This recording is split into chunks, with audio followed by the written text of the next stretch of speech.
Man, the Nuggets are doing so well. I keep wondering when CG is going to release a Galactic Legend, Jokic.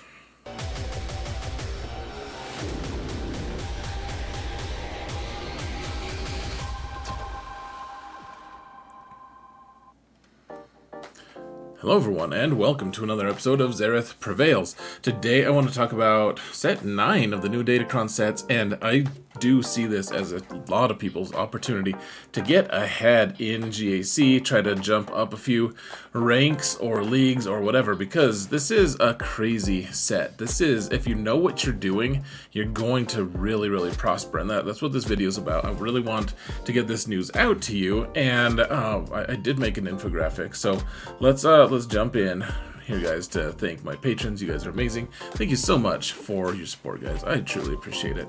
I just got some RAM to go in my new computer, so the new computer should be worked on probably tomorrow. I just got back from vacation, and so hopefully we can get that thing up and running. My next stream can be from that computer. That would be really neat. I just want to remind everyone, if you want to support the channel for free, all you've got to do is hit that like button, subscribe, comment, do something to help mount the algorithm. Get us out there, folks. Help spread the good news. It's fun times. Even if you hate Datacrons, I hope that you watch this just so you know how to destroy people who have the Datacrons, or something like that. Now, I do have an infographic, guys. If you go to my video description, just go to the Discord server, and then toward the bottom channels, you can find the section that just says infographics, and this will live there. You guys can give it to your guild. Your guild will not really care that much, I'm sure. No, they might, though. This is hopefully pretty helpful. We don't know exactly how all these things are going to work, but what we do know is that for the most part, these builds are going to they're just going to be crazy. I'm both excited and a little bit discouraged by this set, to be honest, guys. So let's go into the infographic. There we go. Here's what it looks like. As I said, you can get a free version over on my Discord server. Just go to the video description. But you can see I've marked all the Galactic Legends with little asterisks. We also have just a note about, like, level 3 is just real easy. There's there's 4 total options, and you just want one of them, one specific one, and then we just have the greatest hits, so to speak, of the set 9s, and the ones that like very few squads really want to stay in set 8 for Datacrons. Honestly, there was a kind of a weak set, but I'll show you guys which ones those are. In fact, let's do that right now. So set 8 is, and honestly, you're just going to want to keep it if you have a Tuscan squad, if you have an Ufu squad, or a Trench squad. Trench being the only squad that you really want to keep here. Or the only Separatist squad that you want to keep here. And honestly, Trench he just hasn't done that well for me, folks. He's so expensive. He ruins a lot of other squads.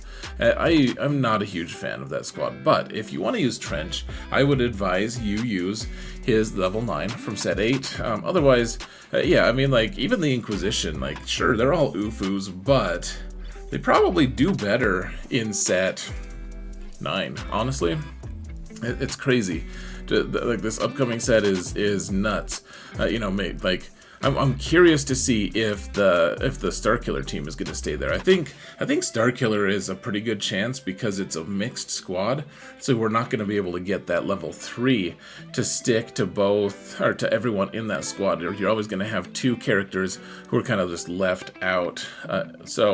We'll see. I think we're going to probably, not to mention, if you have a bunch of set 8, you probably need to keep a lot of those and use them anyways, because you can't just replace all of your Datacrons in one go. So here's some suggestions, at least. Now, as far as level 3, guys, so there's one that's plus 15% health and protection, and we'll look at that in just a minute, but I would advise just get it on every single cron that you can. And as far as the stats go, last set was just so weak for stats. It was awful. It was abysmal. tons of stats that were just worthless. This one has a ton of like overpowered stats, and they're all defensive stats. Like, so defense is armor and resistance mixed in together. Health and protection are both on the set. You can also get offense and crit damage, but they're not nearly as effective as the defense spam, especially because you're going to be able to mix that with level 3 health and protection crons. It's pretty nuts. Also, one thing to note in this little section, I have there's 2 different builds you kind of want. If you're gonna get the most out of Red Trooper, you're gonna want one for Territory Wars. If you use the Phasma Omicron, you're going to want to use that. You're going to want to use the Red Trooper build for Territory Wars, which is you can gain turn meter. But remember, with Red Trooper, if you put him with Supreme Leader Kylo and he's giving everyone a bunch of turn meter, which would happen quite a bit, you're actually just going to destroy that team if you're not careful, because of the way Supreme Leader Kylo's kit works. So there are 2 different builds if you so choose to do that. And I should also note the mission on Zalbar, I'd like to see how they work with like a Tarful squad. I think that might end up having legs. I mean, it would certainly have like 10 total legs, because Wookiees have 2 each, and so does Mission. So that's math for you guys. That's just how math works. No sense getting mad about it. Okay, so as far as the must-haves, I mean, I'll let you guys read through it on your own. We don't need to call everything out. But one thing I do want to point out. So Old Republic stuff, you can actually just have Jolee with a Jedi Master Luke team, and if you have a bunch of protection on that Cron, like you can, if you're facing something that needs to like not revive anymore, like you just need to take them out, you can just keep calling Jolee to assist, and you'll take a lot of characters out. Actually, you'll be able to do that just by summoning Jolee or calling Jolee to assist. But I mean, there are a lot of other good Crons out there. You know, Old Republic, Sith, and Night Sisters. The thing to note, guys, is if you have Merrin at Relic 7, which I know not a lot of people do, but if you do, or you're going to have her there, and you have Night Sisters that you can use, Merrin's is by far the best. It is absurd, especially mixed with the level 6 here. It's so crazy. And then, but if you don't have Merrin, that's fine. I would still use either Asajj's or Zombies. They're both really pretty good.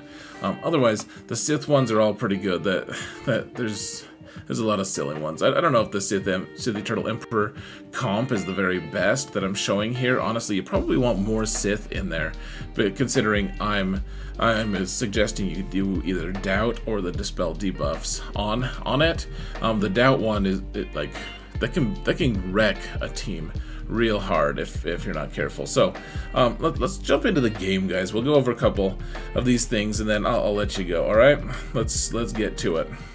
Whoa, we're in the game? Wait, this is madness. This is crazy. Why are we in the game? Who would do this such a thing? Okay, so here it is. We're in Archaic Rites. Here we are. So Night Sister, Old Republic, Sith. Well, first off, let's look at the stats, guys.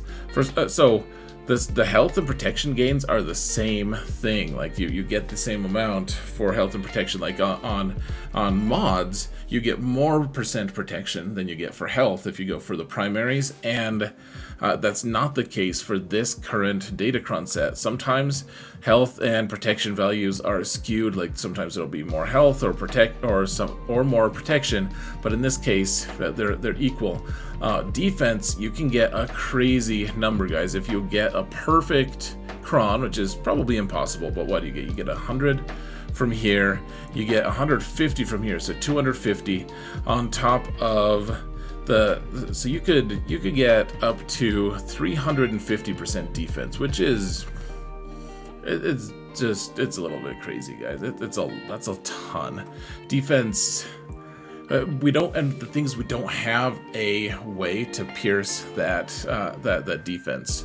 We don't have a way. Like, offense is not a good counter, and honestly, you can only get to what, 40, 50, 60, so 70. You can get to 70% offense, and the crit damage is like, it's not going to do enough to get through all this defense, guys. It's crazy, especially on top of the fact that everyone is going to have this this one right here. So at the start of the encounter, dark side allies, or light side, both of them have it, gain 15% max health and max protection for each other dark side ally. So what that means is in 5v5 you're going to get 60% max health and max protection. Actually, someone was telling me, I haven't checked it for myself, but someone was telling me that you're actually getting 75% because it's, even though it says for each other dark side ally, it's actually either bugged or they just wrote it really poorly. And people are actually getting the full 75% instead, because it's including the character itself instead of each other like it usually that wording does. So that's a little frustrating. Otherwise, these other ones just aren't that good, guys. Like, evasion stuff is just pretty weird and doesn't do anything.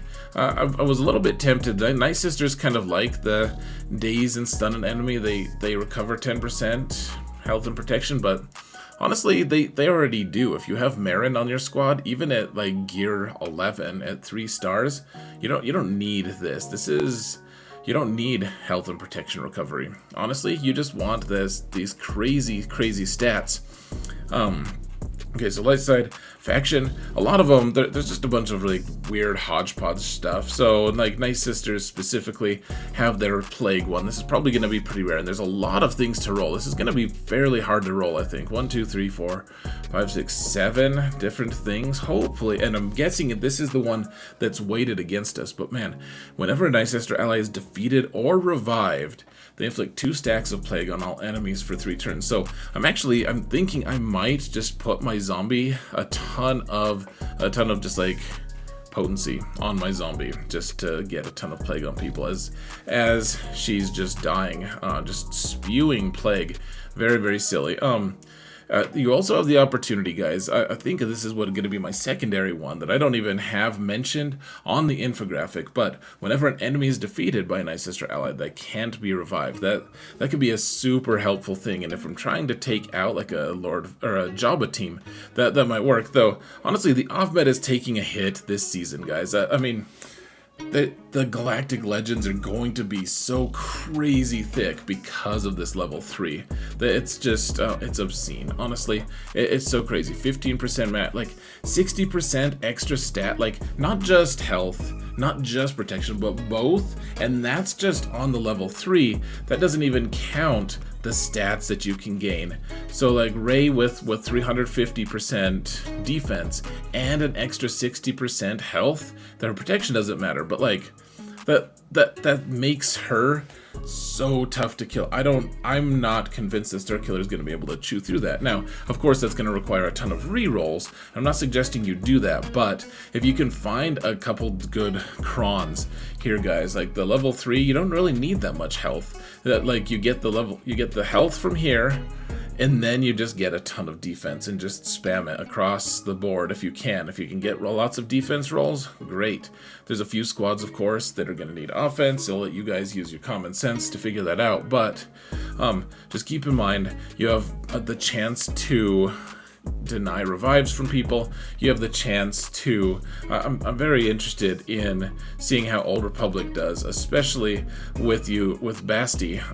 The Sith mechanics, you can deny revives, you can actually gain retribution, which is kind of cool if you have like a Treya squad. If you wanted to try retribution there, someone does an AoE and they'll hit your whole team, and then Nihilus will go in and take out like their taunt, and then they'll be in trouble potentially. Then you'll be able to show them. Now, quickly, the character level 9s. I like that the Asajj one here. So I like that she just gains 50 speed. Period. Which is kind of nice. And whenever she defeats an enemy, she dispels all debuffs on Night Sister allies. You guys can read it. She gains 20% offense, all this stuff. Refreshes cooldowns. Pretty cool stuff. Sith Assassin.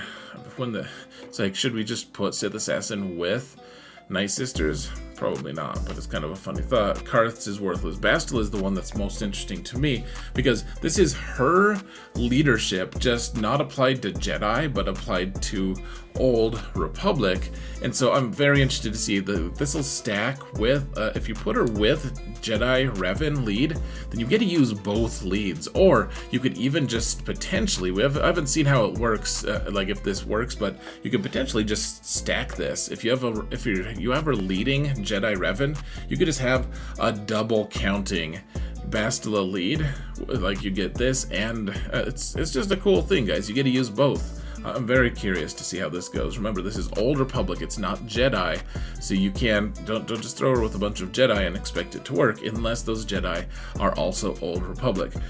So this Marin one is just completely bonkers. She gains 20% offense whenever she's defeated, or whenever an ally is defeated or revived.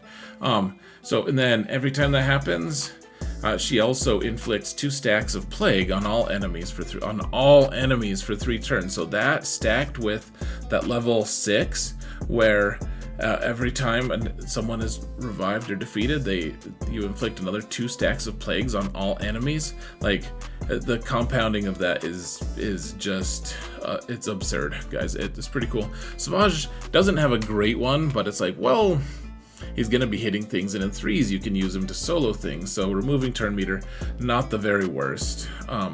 Let's see, I like missions because whenever she uses a basic on her turn, then other allies, it doesn't matter if they're Old Republic or not, they're going to gain 25% turn meter, which is nice. Like, you can put them with like a dash team, for instance, and every time she does a basic on her turn, then everyone's gaining 25%. That's a lot of turn meter, guys. It's a lot of versatility. Not to mention, if she crits under dash lead or something, she's also giving a small amount of turn meter from the crit as well. Nice Sister Zombie is really interesting. So if you don't use the Marin one, whenever Zombie loses taunt, remove 50% turn meter from all enemies. That is crazy, guys. 50% from all. That's another reason to put a bunch of potency on Zombie. Talzin's is not as good because she's just healing herself, and she already has a ton of healing. Darth Maul's is like, he's like, hey, look at me, I'm Vader. You're like, well, you kind of suck compared to Vader, but thank you. Zalbar's is really interesting. So he's going to be, I'm curious to see how he works with Tarful, to be honest, with this, and then maybe you can put Mission with them or something. I'm not sure, but I want to see how that works, and we'll start being able to see some of that stuff. The Sith Trooper, it's who cares? Like, this is okay. So when he crits an enemy, he gains stealth. When he loses stealth, he gains some cool stats for 1 turn. Okay. I mean, he's assisting a lot, so that could be good. Anyways, folks, that's basically it. I mean, the idea really, like, it's not character driven really. Like, there's a few that are really good. I would suggest Bastila for sure. And then if you have Marin, if you have a Night Sister squad, for sure, Marin. Everything else, it's like, well, you do want some good stat ones for your Jedi Master Luke, for your Sith. Like, there's a few different ones that are really gonna boost you, but honestly, like, defense is for everyone. It's a crazy stat. I can't believe that they're just releasing this, and there's no counter to it right now. There's no Datacrons out here that does armor pen or resistance pen. It's just straight up, like, sorry, your Star Killer does 8,000 damage in 1 hit instead of like your usual, like 100,000 or something. It's gonna be bonkers. So, chance to get ahead though, folks. If you know what you're looking for, just spam that defense, and you'll be good to go. Spam the defense and spam the stat gains, and you're gonna boost yourself, guys. However much investment you want to put into it, it's gonna be awesome. So, anyways, that's it for today. Thank you all so much for watching, and remember that in all things, Zareth prevails. Let me know what I missed. If I missed something, would love to hear it, guys. Be respectful and all that too. Goodbye.